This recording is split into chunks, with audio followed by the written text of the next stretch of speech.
Hello बच्चों, आई के online classes में आपका स्वागत है। आज हम करने वाले हैं क्लास 10th मैथ का अनसॉल्व पेपर राजीव प्रकाशन का। तो बच्चों, हम सबसे पहले इसमें जो मॉडल पेपर दिया है वो करेंगे।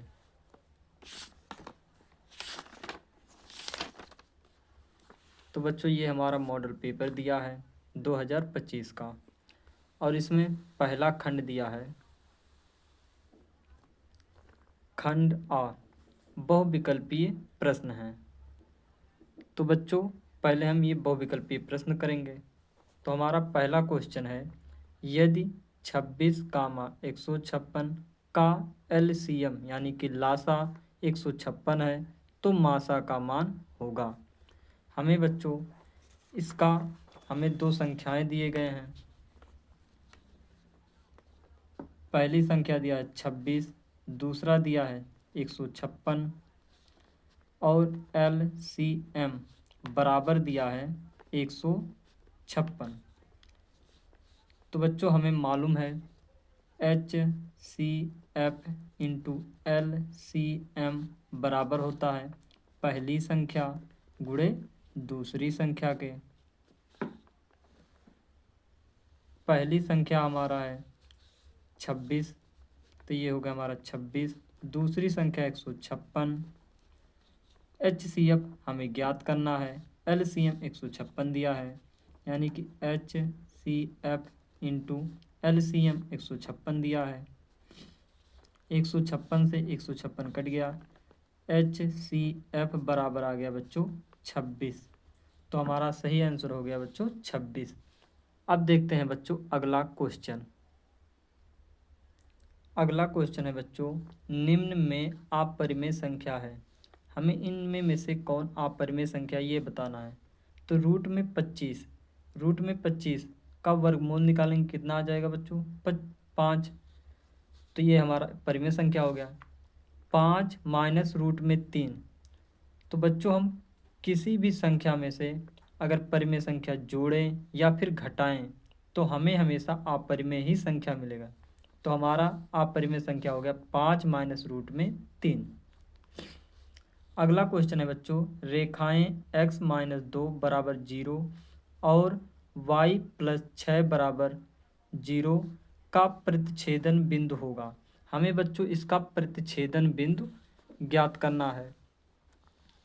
तो प्रतिच्छेदन बिंदु क्या होगा बच्चों, इन दोनों समीकरणों को हल कर लो, यहाँ से x का वैल्यू निकालो, x माइनस 2 बराबर 0 और दिया y प्लस 6 बराबर 0। यहाँ से x और y का वैल्यू निकाल लो। तो x बराबर हो गया 2, y बराबर हो गया 6, इधर प्लस का उधर जाएगा माइनस का 6, यानी कि हमारा वो बिंदु हो गया 2 कामा माइनस 6 प्रतिच्छेदन बिंदु। तो हमारा सही आंसर हो गया बच्चों 0, क्या हो गया 2 कामा माइनस 6। तो इन दोनों का प्रतिच्छेदन बिंदु क्या हो गया 2 कामा माइनस 6।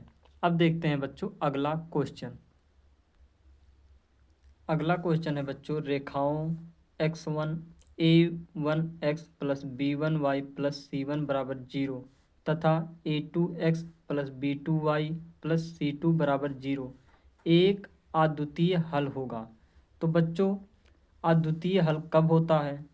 यहाँ पर दिया है a1x plus b1y plus c1 बराबर 0 और दिया है a2x plus b2y plus c2 बराबर 0। तो बोला है एक अद्वितीय हल होगा। तो बच्चों, एक अद्वितीय हल कब होता है, जब रेखाएं प्रतिच्छेद करती हैं। तो यानी कि रेखाएं कब प्रतिच्छेद करते हैं, जब a1 बटे a2 is equal to not b1 बटे b2 होता है। तो रेखाएं क्या करती हैं, रेखाएं प्रतिच्छेद करती हैं।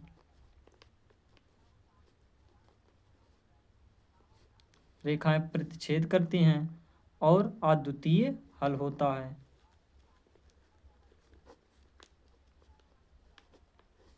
तो हमारा सही आंसर क्या होगा बच्चों, a1 by a2 is equal to not b1 by b2।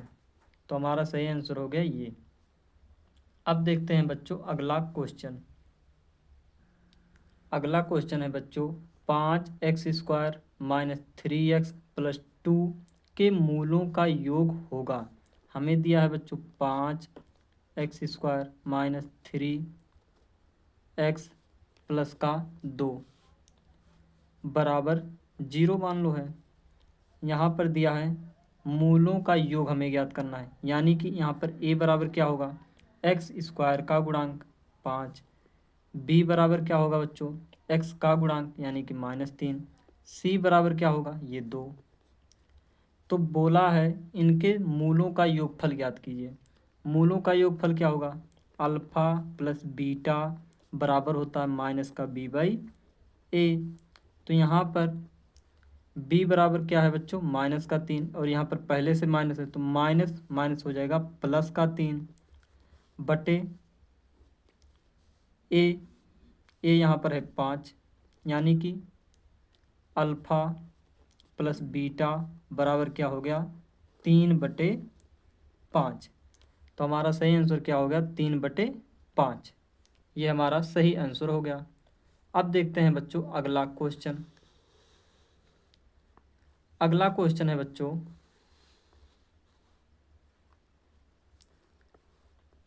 अगला क्वेश्चन कहा है, यदि शांत जल में नाव की चाल 8 किलोमीटर प्रति घंटा है तथा धारा की चाल 3 किलोमीटर प्रति घंटा है, तब धारा के विपरीत नाव की चाल क्या होगी।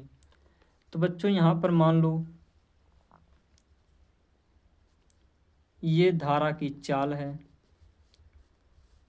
ये हमारी धारा बह रही किस ओर, इधर हमारी धारा बह रही है।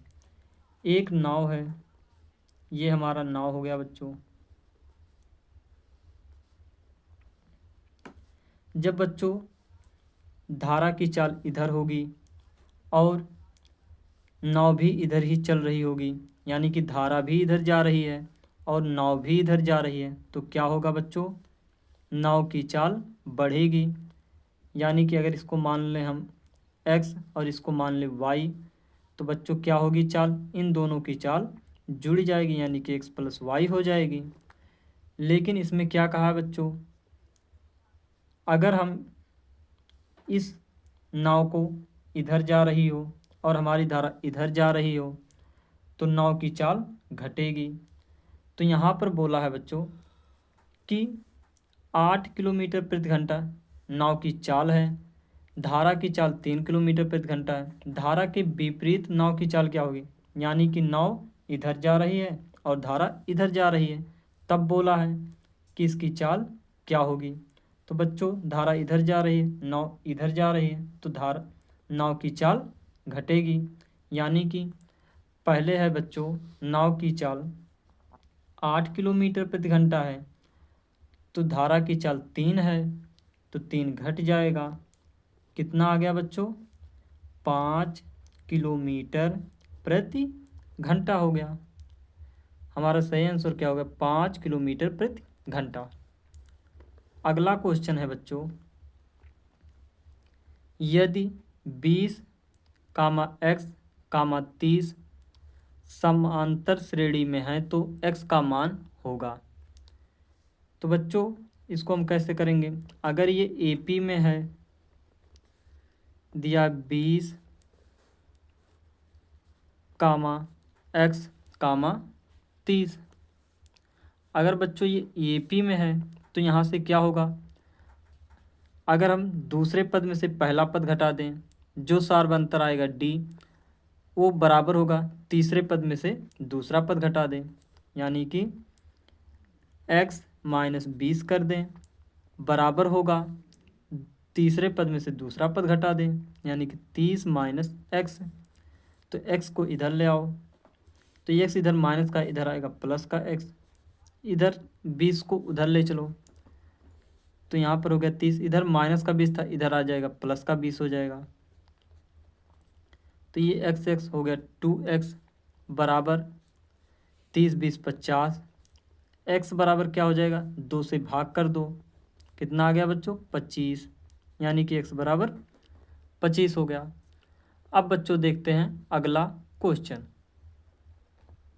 अगला क्वेश्चन है बच्चों, दो बिंदुओं 2, 3 और 4, 1 के बीच की दूरी होगी।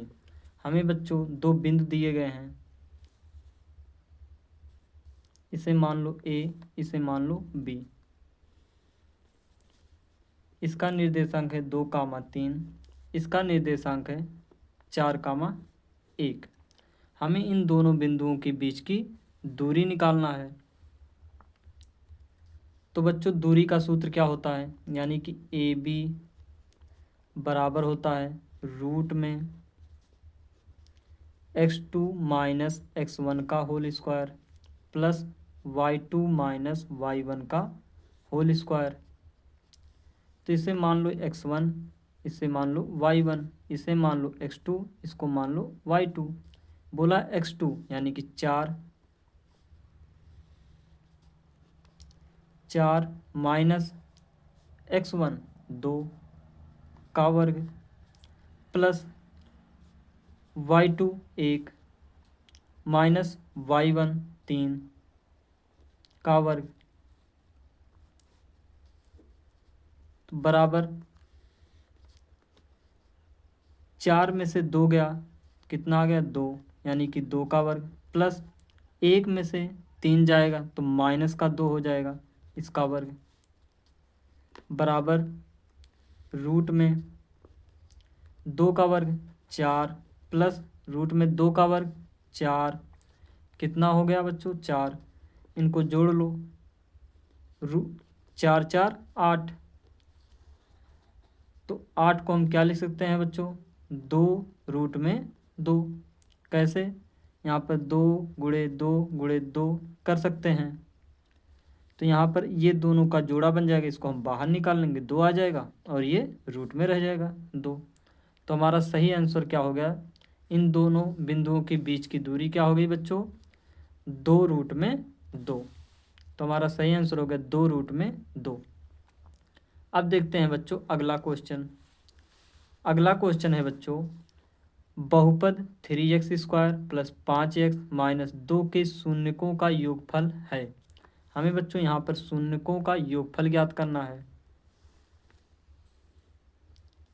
यहाँ पर दिया है बहुपद 3x² प्लस 5x माइनस 2। हमें बच्चों इसके शून्यकों का योगफल निकालना है, जैसे अभी एक क्वेश्चन किए हैं। तो a बराबर यहाँ पर क्या होगा, x² का गुणांक यानी कि 3। b बराबर क्या होगा, x का गुणांक 5। c बराबर क्या होगा, -2। अल्फा प्लस बीटा बराबर क्या होगा, माइनस का b/a।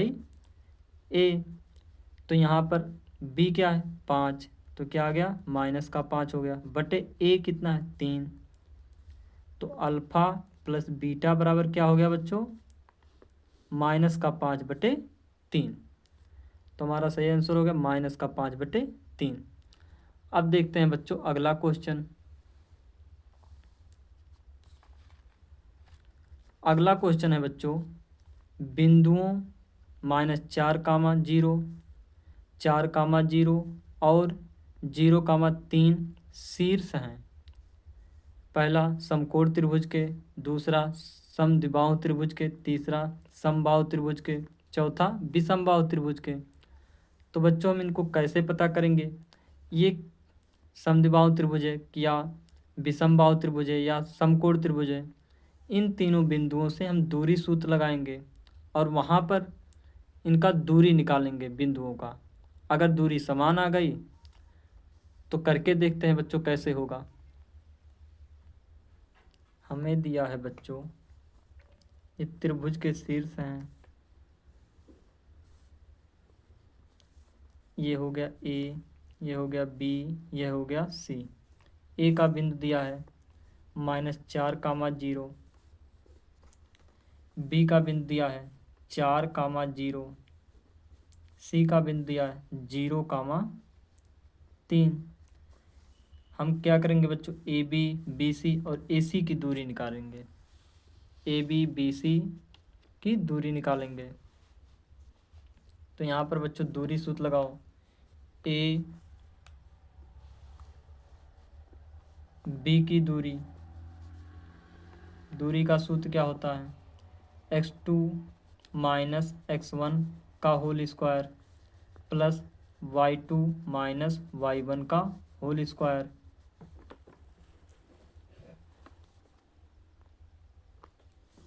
यहाँ पर हो गया x2, हम ए बी के बीच की दूरी निकाल रहे हैं, तो बच्चों इसको मान लो x1 y1, इसको मान लो x2 y2। तो यहाँ पर x2 क्या हो गया बच्चों, ये हो गया हमारा 4, माइनस x1 क्या होगा, यहाँ का बिंदु माइनस का 4 है, तो माइनस का 4, माइनस का यहाँ पर है पहले से, तो हो गया 4 का स्क्वायर प्लस y2, y2 यहाँ पर क्या है बच्चों, y2 हमारा 0 है, और यहाँ पर y1 क्या है, 0 है, यानी कि इसका वर्ग। इसको हल करो बच्चों, यहाँ पर हो गया 4 प्लस 4, 4 4 हो गया 8, 8 अठाएँ 64, 8 का वर्ग क्या हो गया 64, ये हो गया 0। तो रूट में 64 का वैल्यू कितना होता है बच्चों, रूट में 64 का वर्गमूल निकालोगे कितना आ जाएगा 8, यानी कि ए बी बराबर कितना हो गया बच्चों 8। अब यहाँ से बच्चों 20 सी की दूरी निकाल लो, तो बी सी बराबर होगा रूट में x2 माइनस x1 का whole square plus y2 minus y1 का होल स्क्वायर।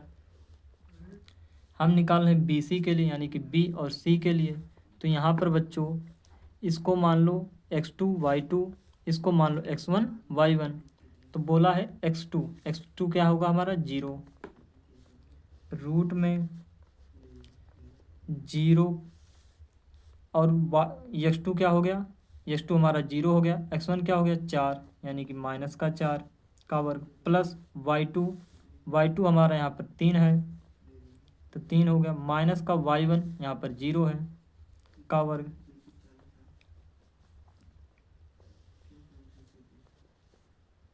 जीरो में से -4 जाएगा, कितना आएगा -4 का वर्ग 16, प्लस 3 में से 0 जाएगा 3 आएगा, तो 3 का वर्ग 9 बराबर 16 9 25।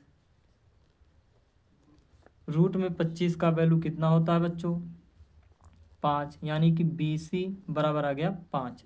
अब निकाल लेते हैं बच्चों हम ए सी की दूरी, ए सी की दूरी, तो क्या होगा, रूट में x2 माइनस x1 का whole square plus y2 minus y1 का होल स्क्वायर,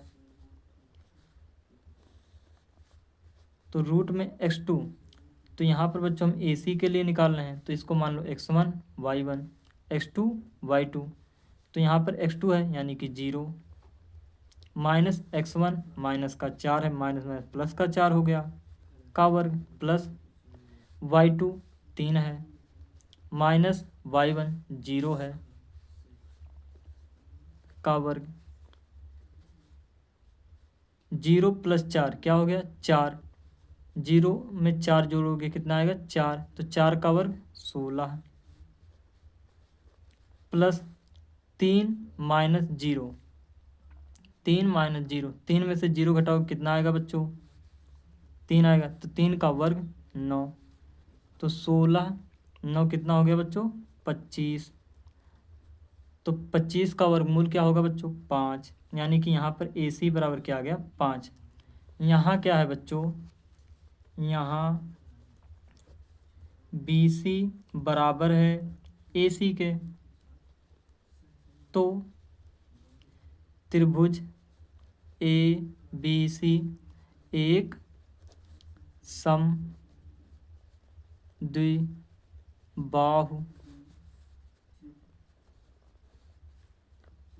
त्रिभुज है, क्योंकि बच्चों जब दो भुजाएं बराबर होती हैं तो हमारा कौन सा त्रिभुज होता है समद्विबाहु त्रिभुज। तो हमारा सही आंसर क्या हो गया बच्चों समद्विबाहु त्रिभुज। अब बच्चों देख करते हैं अगला क्वेश्चन। अगला क्वेश्चन दिया है साइन a बराबर 4/5 है, तो tan a का मान होगा। हमें बच्चों sin a बराबर 4/5 दिया है, तो tan a का मान ज्ञात करना है। तो देखो बच्चों कैसे करेंगे। यहाँ पर बच्चों हमें दिया है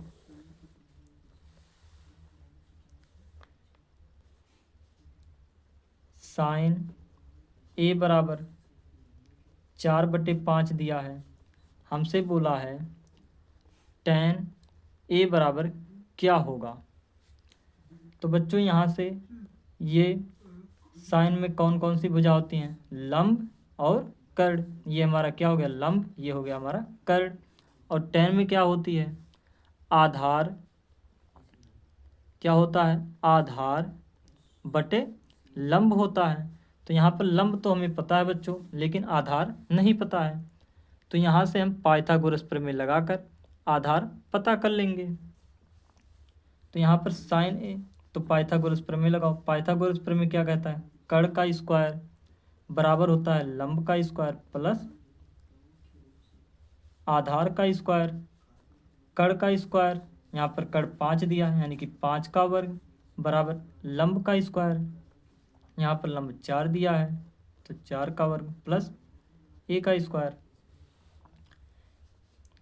5 का वर्ग 25 बराबर 4 का वर्ग 16 प्लस a स्क्वायर।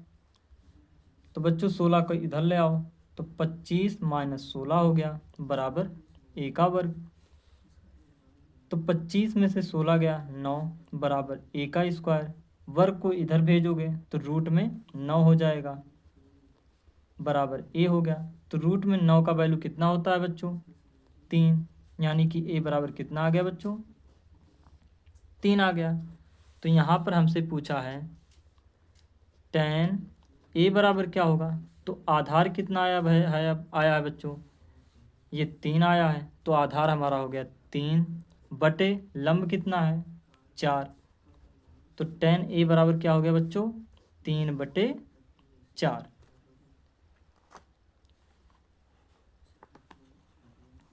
तो हमारा हो गया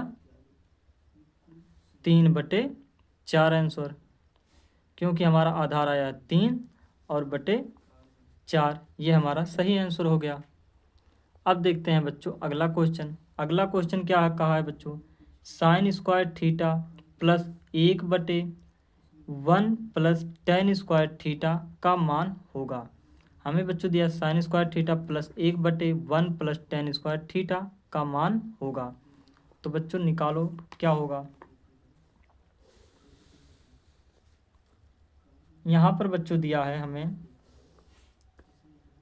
sine square theta plus 1/1 plus tan square theta दिया है। तो बच्चों हमें क्या मालूम है कि सेक स्क्वायर थीटा बराबर होता है 1 प्लस tan स्क्वायर थीटा के। तो 1 प्लस tan स्क्वायर थीटा की जगह पर क्या लिख सकते हैं, सेक स्क्वायर थीटा। यहाँ पर हो गया sine square theta plus 1 plus tan square theta की जगह पर क्या आ जाएगा, सेक स्क्वायर थीटा, यानी कि 1/सेक स्क्वायर थीटा। तो बच्चों हम 1/सेक स्क्वायर थीटा की जगह पर क्या लिख सकते हैं, कॉस स्क्वायर थीटा बराबर होता है 1/सेक स्क्वायर थीटा के। तो 1/सेक थीटा की जगह पर क्या लिख सकते हैं बच्चों, कॉस स्क्वायर थीटा, यानी कि sine square theta plus cos square theta. Sine square theta plus cos square theta किसके बराबर होता है बच्चों, 1 के। तो हमारा आंसर क्या आ गया, 1। तो हमारा सही आंसर क्या हो गया बच्चों, 1। अगला क्वेश्चन है बच्चों, एक रेखाखंड AB एक बिंदु P इस प्रकार विभाजित करता है कि PB बटे AB बराबर है 3/7 के, तब अनुपात AP और PB होगा। हमें बच्चों एक रेखाखंड AB दिया है जिसको कोई बिंदु P है वो विभाजित करता है किस अनुपात में, 3:7 में विभाजित करता है। AP बराबर 3 है और AB बराबर 7 दिया है। तो बच्चों इसको देखो कैसे करेंगे।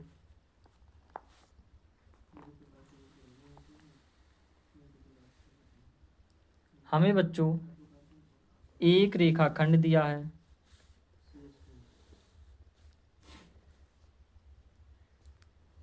एक रेखाखंड AB है, इसमें एक कोई बिंदु P है जो इस रेखाखंड को विभाजित कर रहा है। कहा है बच्चों PB बराबर है 3 के और AB बराबर है 7 के, यानी कि PB बराबर दिया है हमें 3 सेंटीमीटर और AB बराबर दिया है 7 सेंटीमीटर। तो हमसे पूछा है बच्चों AP अनुपात PB क्या होगा, यानी कि AP अनुपात PB क्या होगा। तो बच्चों हमें AP बराबर नहीं पता है कि AP कितना होगा, तो AP की दूरी निकाल लो बच्चों। ये कैसे निकलेगा बच्चों AP की दूरी, यह पूरा यहाँ से लेकर यहाँ तक के 7 है, यहाँ से यहाँ तक की 3 है। अगर हम 7 में से ये इतना दूरी घटा दें तो बचेगा कितना, यही दूरी। तो यानी कि 7 में से हम जब 3 घटा देंगे तो कितना आ जाएगा, 4। तो AP की दूरी कितना हो गया, 4 अनुपाते PB कितना है, 3, यानी कि आ गया 3। तो हमारा सही आंसर क्या हो गया बच्चों, 4:3। हमारा सही आंसर हो गया बच्चों 4:3। अब देखते हैं बच्चों अगला क्वेश्चन। अगला क्वेश्चन का एक वृत्त की परिधि 22 सेंटीमीटर है, तो इस वृत्त के चतुर्थांश का क्षेत्रफल होगा। हमें बच्चों एक वृत्त की परिधि दी रखी है और हमें इस वृत्त का चतुर्थांश का क्षेत्रफल ज्ञात करना है। तो देखो बच्चों कैसे करेंगे। मान लो बच्चों वृत्त हमारा कुछ इस प्रकार का है और इस वृत्त की परिधि हमें क्या दिया है बच्चों, एक वृत्त की परिधि बराबर हमें दिया है 22 सेंटीमीटर। तो यानी कि वृत्त की परिधि का सूत्र क्या होता है बच्चों, 2πr बराबर 22 सेंटीमीटर। 2 से काट दो, 2 ग्रह्यम 22, यानी कि r बराबर क्या हो गया बच्चों, यहाँ पर पाई r के साथ गुणा कर रहा, उधर क्या करेगा भाग, यानी कि 11/पाई। तो r का वैल्यू यहाँ पर आ गया। हमें ज्ञात करना है बच्चों वृत्त के चतुर्थांश का क्षेत्रफल। तो चतुर्थांश का क्षेत्रफल क्या होता है बच्चों, θ/360 गुणे पाई r²। तो यहाँ पर बच्चों थीटा का वैल्यू क्या है, बोला वृत्त के चतुर्थांश का क्षेत्रफल, यानी कि इस वृत्त के 4 हिस्से कर दो और इस एक हिस्से का हमें क्षेत्रफल बता दो, यही हमसे पूछा है। तो यहाँ पर थीटा बराबर क्या होगा, यहाँ पर ध्यान से देखो बच्चों, यहाँ पर 90 डिग्री का कोण बनेगा। तो यानी कि थीटा बराबर हो गया 90 डिग्री बटे 360 गुणे पाई r², यानी कि 11/पाई का होल स्क्वायर। तो यानी कि होल स्क्वायर का मतलब है 11/पाई को 2 बार लिख दो, 11/पाई हो गया। एक पाई से एक पाई कट गया, 0 से 0 कट गया, 9 चौक 36 कितना हो गया बच्चों, 1/4 इंटू 11 गुणे 11 बटे पाई का वैल्यू कितना होता है बच्चों, 22/7, 22/7। तो बच्चों ये 22 बटे 7, तो 22 तो नीचे रह जाएगा, ये 7 इस 22 के बटे में है तो ये ऊपर चला जाएगा, तो हो जाएगा 1/4 गुणे 11 गुणे 11 बटे 22 गुणे 7। तो 11 का नाम 11, 11 दूना 22। अब बच्चों कोई कटेगा इससे नहीं, तो यानी कि यहाँ पर 11 का 7 में गुणा कर लो, 11 सते 77 बटे 4 दूना 8। चतुर्थांश का क्षेत्रफल क्या हो गया बच्चों? 77/8 सेंटीमीटर स्क्वायर। तो हमारे इस क्वेश्चन का आंसर क्या हो गया बच्चों? 77/8 सेंटीमीटर स्क्वायर। अब देखते हैं बच्चों अगला क्वेश्चन। अगला क्वेश्चन कहा है, एक वलय को निर्मित करने वाले दो संकेंद्रीय वृत्तों की परिधियां 88 सेंटीमीटर और 66 सेंटीमीटर हैं, जहां पाई बराबर 22/7 है। वलय की चौड़ाई ज्ञात कीजिए।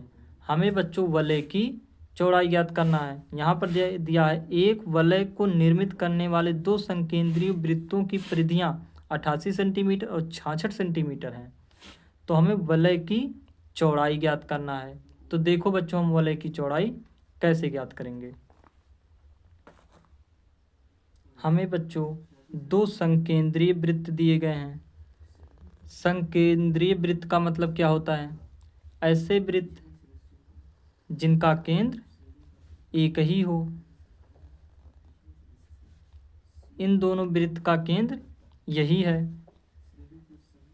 हमें बच्चों इसकी चौड़ाई ज्ञात करनी है, यानी कि यहाँ से लेकर यहाँ तक की चौड़ाई, यानी कि यहाँ से यहाँ तक की हमें दूरी ज्ञात करनी है। तो बच्चों हम ये दूरी कैसे ज्ञात करेंगे? अगर बच्चों हम इस वृत्त की त्रिज्या ज्ञात कर लें और हम इस बड़े वृत्त की त्रिज्या ज्ञात कर लें। अगर बच्चों हमें इस बड़े वृत्त की त्रिज्या मिल जाएगी और इस छोटे वृत्त की त्रिज्या मिल जाएगी, तो बड़े वृत्त की त्रिज्या में से अगर हम ये छोटे वृत्त की त्रिज्या घटा देंगे तो कितना बचेगा? यही बच जाएगा। तो वो हमारा वलय की चौड़ाई हो जाएगा। तो बच्चों हम क्या करेंगे? हम पहले इन दोनों वृत्तों की त्रिज्या निकालने की कोशिश करेंगे। तो बच्चों हमें पहले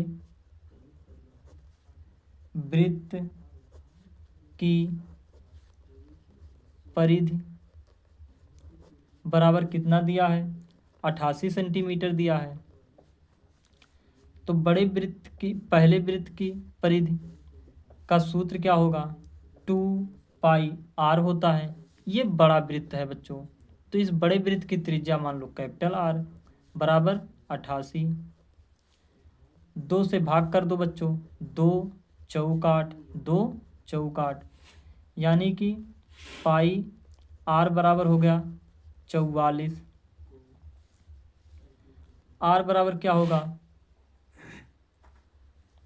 22 पाई का मान 22/7 होता है, यानी कि 44। पाई यहाँ पर गुणा कर रहा है, इधर जाकर क्या करेगा? भाग, यानी कि 22/7 हो गया। ये 7 ऊपर चला जाएगा, यानी कि R बराबर हो गया 44/22। ये 7 ऊपर चला गया, यानी कि 7 हो गया। तो 22 दूना 44, तो 7 दूना 14, ये हमारा आ गया 14 सेंटीमीटर। बड़े वृत्त की त्रिज्या आ गई 14 सेंटीमीटर। अब हम छोटे वृत्त की त्रिज्या निकाल लेते हैं, यानी कि दूसरे वृत्त की त्रिज्या कैसे निकालेंगे? हम पहले यहाँ पर हमें बच्चों परिधि दिया गया है, तो हम परिधि का सूत्र लगाएंगे। पहले दूसरे वृत्त की परिधि बराबर कितना दिया है बच्चों? हमें 66 दिया है। तो दूसरे वृत्त की परिधि निकाल लो, 2πr होता है, इसका स्मॉल r मान लो। 66, 2 का भाग कर दो, 2 3 6, 2 3 6, यानी कि 22/7 R बराबर हो गया 33/33 हो गया। तो बच्चों यहाँ पर 7 भाग कर रहा उधर जाकर गुणा करेगा। यहाँ पर 22 गुणा कर रहा है, इधर जाकर भाग करेगा। यानी कि r बराबर हो गया 33 × 7 बटे 22। 11 दूना 22, 11 तियाँ 33, तो 7 तियाँ 21 बटे 2 आ गया। इसको काटो बच्चों, 2 एकन्नम 2, 2 शून्यम 0, 2 पाँचे 10। r बराबर कितना आ गया बच्चों? 10.5। अब बच्चों बड़े वृत्त की त्रिज्या हमें दिया है, हमें बड़े वृत्त की त्रिज्या हमने 14 निकाला है, यानी कि r बराबर हमारा 14 आया है। और छोटे वृत्त की त्रिज्या हमें बच्चों 10.5 मिल गया।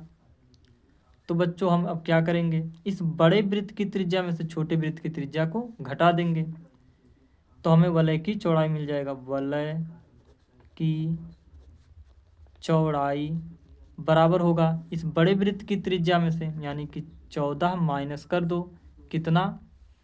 छोटे वृत्त की त्रिज्या 10.5। घटाओ बच्चों, कितना बचेगा? इसे ऐसा कर लो, 0.0 घटा दो, ऐसे खड़ा में करके घटा लो, 10.5। तो यहाँ पर 0, यहाँ से एक उधार ले लो, कितना हो गया? 10, 10 में से 5 गया 5, 10 यहाँ पर कितना बचा है? 3, 3 में से 0 गया 3, यानी कि हमारा वलय की चौड़ाई जो आ गया 3.5 हो गया। तो वलय की चौड़ाई हमारा आया 3.5, यानी कि यहाँ से यहाँ तक की जो दूरी है ये 3.5 है, सेंटीमीटर है। तो हमारा सही आंसर हो गया बच्चों 3.5 सेंटीमीटर स्क्वायर, यानी कि ये हमारा हो गया 7/2 सेंटीमीटर स्क्वायर। यही हमारा आंसर हो गया। अब बच्चों देखते हैं अगला क्वेश्चन।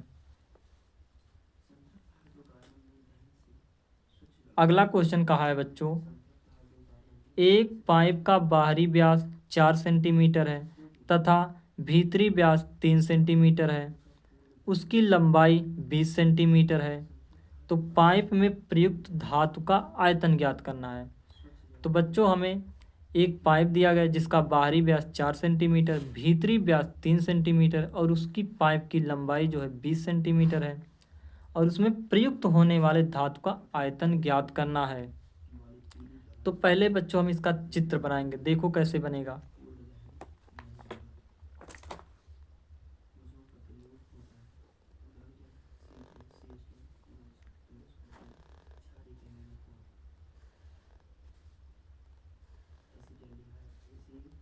तो बच्चों हमारा कुछ चित्र इस प्रकार का बनेगा।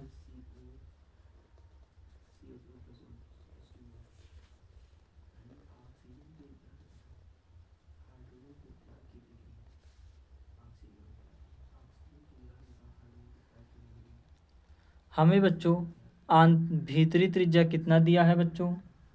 हमें भीतरी त्रिज्या व्यास पूरा ही दिया है हमें, तो व्यास दिया है 3 सेंटीमीटर।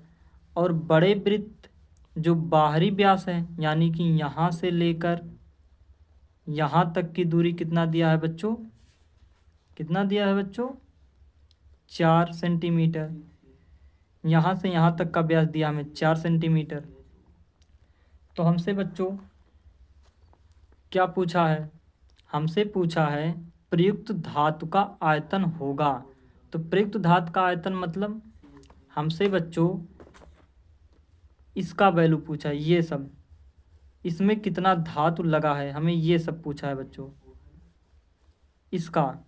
तो बच्चों हम क्या करेंगे, बाहरी पाइप के आयतन में से आंतरिक पाइप का आयतन घटा देंगे, तो बच्चों ये शेष हमें बचा हुआ मिल जाएगा, और यही हमसे पूछा है, यही हमसे पूछा है। यहाँ पर हमें आंतरिक व्यास दिया है 3 सेंटीमीटर और बाहरी व्यास दिया है 4 सेंटीमीटर। हम बच्चों बड़े पाइप में से बड़े व्यास जो बाहरी व्यास दिया गया है हम पहले पाइप का बाहरी आयतन निकाल लेंगे, उसमें में से ये आंतरिक आयतन घटा देंगे तो हमें ये बचा हुआ भाग मिल जाएगा। तो ऐसे करेंगे बच्चों। और हमें बच्चों इस पाइप की ऊंचाई दे रखी है कितना, 20 सेंटीमीटर। तो बच्चों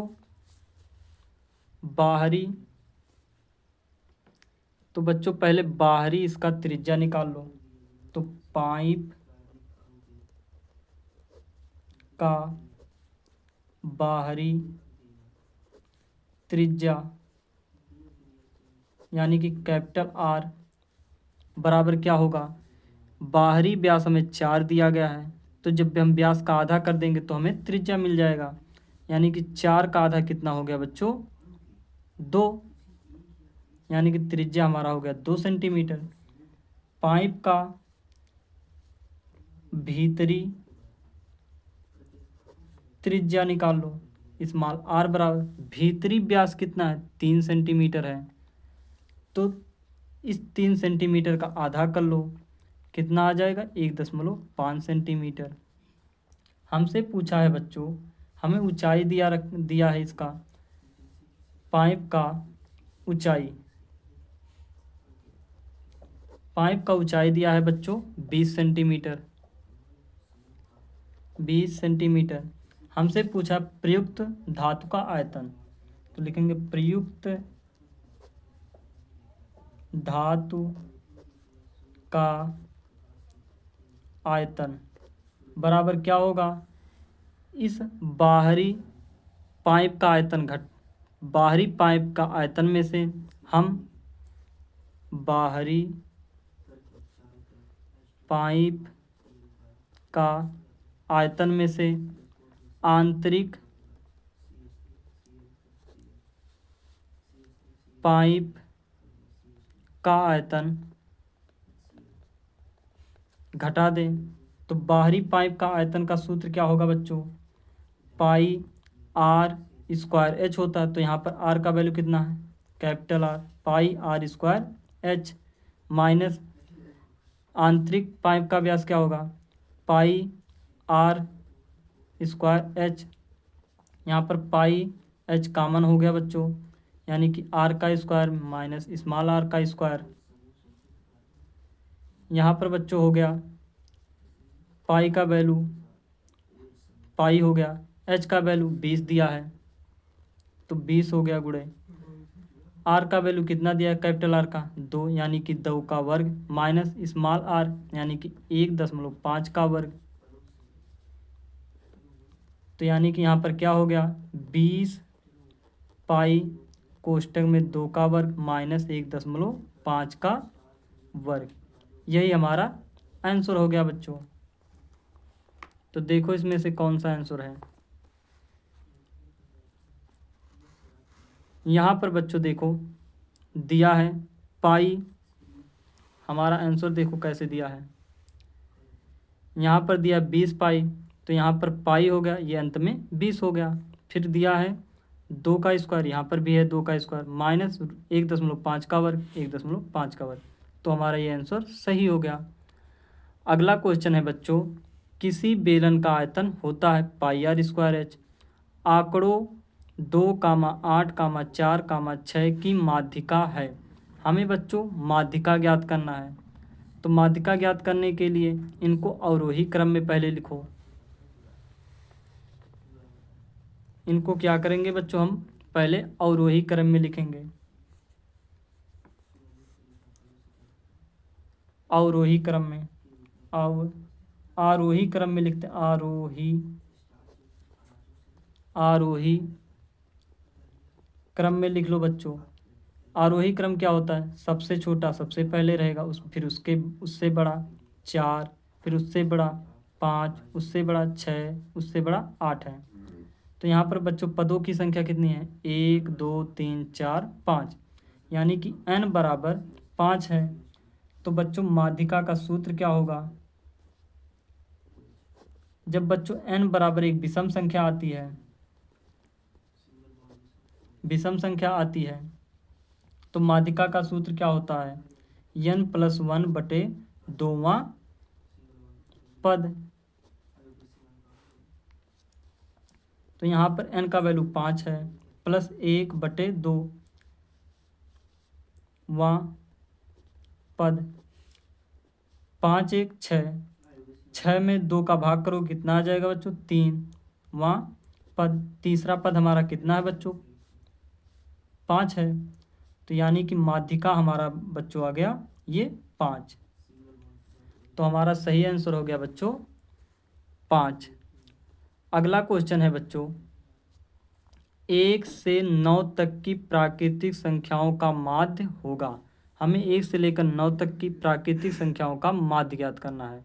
तो देखो कैसे ज्ञात करेंगे। हमें दिया है बच्चों 1 2 3 4 5 6 7 8 9। हमें बच्चों समांतर माध्य ज्ञात करना है, यानी कि समांतर माध्य बराबर होता है पदों का योग बटे पदों की संख्या। पदों का योग कर लो बच्चों, यहाँ पर पदों का योग करो। 1 + 2 + 3 + 4 + 5 + 6 + 7 + 8 + 9 बटे कुल पदों की संख्या। कुल पद कितने हैं बच्चों? 1 2 3 4 5 6 7 8 9। कितने पद हैं बच्चों? 9। इसको जोड़ो कितना होगा? 1 2 3 3 3 6 6 4 10 10 5 15 15 6 21 21 7 28 28 7 28 8 36 36 9 45 45/9 9 × 45। तो हमारा समांतर माध्य कितना आ गया बच्चों? 5। तो हमारा सही आंसर हो गया बच्चों 5। अगला क्वेश्चन है बच्चों, यदि घटना ई की प्रायिकता प्रोबेबिलिटी ऑफ ई है तो क्या होगा इनमें से बच्चों?